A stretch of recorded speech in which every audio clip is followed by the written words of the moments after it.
Et il y a une différence de poids significative entre les deux, alors que l'interception, le Marquis qui se prend déjà son ballon et qui connaît parfaitement son trône et qui fait exulter ses sujets. Ah, il est à sa place, il est bien, il est en canne. Lui qui s'est régalé contre son ancienne équipe Roanne le week-end dernier. Une nouvelle interception, ça va trop vite pour ce début de match. Et un nouveau dunk pour le Marquis. De suite, ça fait un gros run. 8-0. Changement tout de suite, coach Barteceki. Le lutin, Taylor à son tour. C'est pas un mentir, c'est précipité. Et le rendez-vous, il est pris pour Marquis Reed au rebond. On dirait que Taylor avait l'intention. Quelle lecture. Bien trouvé de la part de Reed pour Morancy. Ah, c'est surtout la coupe de Morancy là qui donne une solution de passe shooter. Ça s'appelle un 2 sur 3. Et pour l'instant, on est servi chez les shooters. Effectivement, bien vu. Reed. Et ouais, ça continue de filocher dans l'autre côté. Il a peut-être gagné des points. Et puis surtout, il bénéficie aussi des résultats de son équipe qui viennent en part. Reed qui essaye de se rapprocher du cercle, forcément. Il gagne des lancers là. Marquis Reed, toute l'expérience au contact. Meilleur match de la saison, 28 points marqués contre Roanne. Il a fait quasiment du perfect. 4 sur 6 à 3 points de performance. Lui et Bafessa Fofana contre Roanne. C'était excellent le week-end dernier contre Roanne. Bibitz devant Fofana, il le fait danser. Bibitz, il arrive à se frayer un chemin, mais il est contré par... Il avait appelé l'ambulance, le gars. Ah, ça me rappelle des souvenirs. Taylor devant Jefferson. Pour l'instant, Taylor en difficulté, mais Marquis Reed l'accompagne. Son équipe, la 4e. 4e balle perdue. Alors que ça réclamait une faute de la part des supporters. Celle-ci, elle sera obtenue par Reed. De lancer à Lucas. Ouais, sur Gérald Ayayi. Qui se remet au charbon. Qui m'intrigue quand je vois les deux lutins là du côté palois.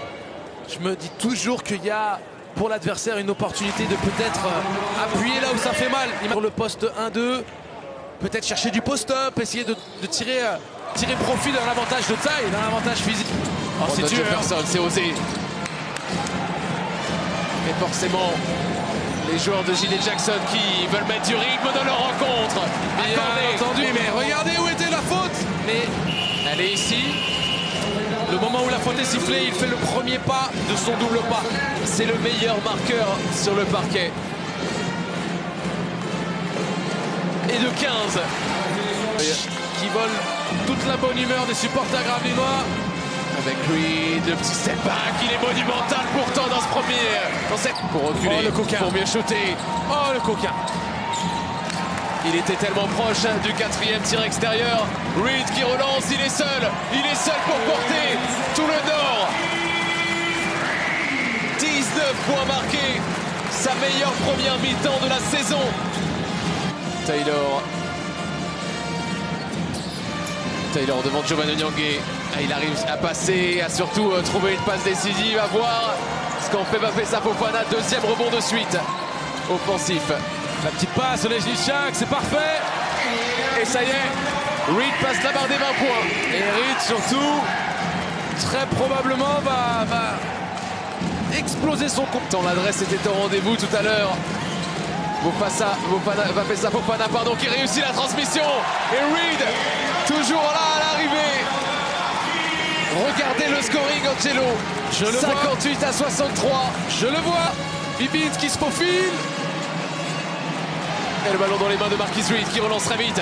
Il a traversé tout le terrain. Et il jette les mains. Faute.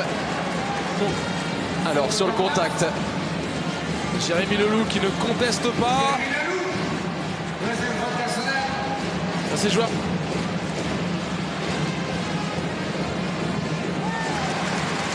C'est aussi dans ce jeu qu'ils arrivent à remettre les paniers. Et on sait à quel point Leloup peut être précieux avec sa qualité de tir et surtout sa stabilité. Giovanni Nyangé en grande forme. Ah, ça le stimule de fermer les bouches comme on dit. Marquis Reed. Ah, il a dit c'est pas fini. Marquis Reed encore sur sa route pour l'un de ses meilleurs matchs. Il a l'occasion d'égaler son record de la saison sur le lancer. Il y a 2 saisons, Marquise Reed peut égaler son record. Et ça ne sera pas le cas. Non, parce qu'il veut le dépasse vers le panier.